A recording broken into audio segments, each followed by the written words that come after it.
ரூபாய் மகளிர் கொடுத்தாங்க இல்லையா, அதை இன்னும் கொஞ்சம் ஆழமா யோசித்து பார்ப்போம். 1.3 கோடி, அதாவது 1,30,00,000 பெண் மகளிர்களுக்கு கொடுத்திருக்காங்க. அப்படியே கொஞ்சம் இந்த பக்கம் திசை திருப்பி மது டெய்லி குடிக்கிறவங்க தமிழ்நாட்டோட எண்ணிக்கை, அதாவது ஆல்கஹாலிக்ஸ் சொல்லுவோம். தினம் மது இல்லைன்னா அவங்களுக்கு வேலையே செய்ய முடியாது.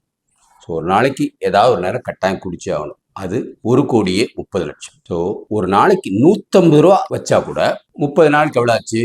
4,500 ரூபா. இது இல்லாம ஒரு பாட்டிலுக்கு 10 ரூபா தனியா வருவாங்க. மாசத்துக்கு ஒரு குடும்பத்திற்கு, ஏழை குடும்பத்திற்கு 5,000 ரூபா டாஸ்மாக்கு போகுது. இவங்க எப்ப கொடுத்திருக்காங்க? மாசம் 1,000 ரூபா கொடுக்குறேன்ட்டு இப்போ கையில 5,000 ரூபா கொடுத்துருக்காங்க. அப்ப இங்க இருக்கிறது தான் அங்க வரும். 1,30,00,000 மது தினம் குடிக்கிறவங்க அவங்க கொடுக்கிற பணத்தை 1,30,00,000 மகளிருக்கு அப்படியே கைமாத்து பண்ணிருக்கிறாங்க. இப்படி பண்ணிட்டு நம்மள முட்டாள் நினைக்கிறாங்க. மதுக்கடைனால ஆரோக்கியத்துக்கு இன்னும் எவ்வளவு ஒரு குடும்பமும் செலவு பண்றத நான் கணக்கிலே எடுத்துக்கல. எத்தனை பேர் லிவர்னால பாதிச்சு அதுக்குள்ள மருந்து எடுத்துட்டு இருக்கிறாங்க, எத்தனை பேர் சுகரு ப்ரெஷர் அதுக்குள்ள மருந்து எடுத்துட்டு இருக்காங்க, எத்தனை குடும்பங்கள் நாசமா போயிட்டு இருக்கு. இதை நான் கணக்கில் எடுத்துக்கல. வெறும் பணம் மாத்திரம். சிந்திச்சு வாக்களிப்பீர். வாழ்க பாரதம், வளர்க தமிழ், ஒளிரட்டும் தமிழகம்.